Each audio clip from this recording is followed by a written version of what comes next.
ang problema niya, hindi niya nailagay sa lugar si Vice President, no? At medyo maraming moments na parang hinaharas siya, no? Parang nahaharas siya. No? Dapat nilagay niya sa lugar. Tawag nga namin ni Michael, dapat kinanto rin niya, no? Kinakanto ka dapat ikanto mo, no? Parang hirap na hirap siya di ba? Kung makikita mo, parang nag-agonize si Chair Kimbo, no?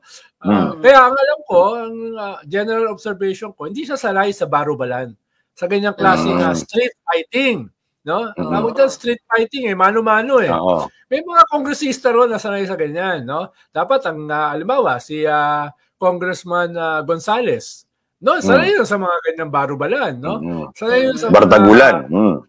Bartagulan na ganyan. So, yun, hindi siya pwede sa ganyan. Lalo na siya yung dating nagdedepensa sa intelligence at saka confidential fund ni Sara, di ba?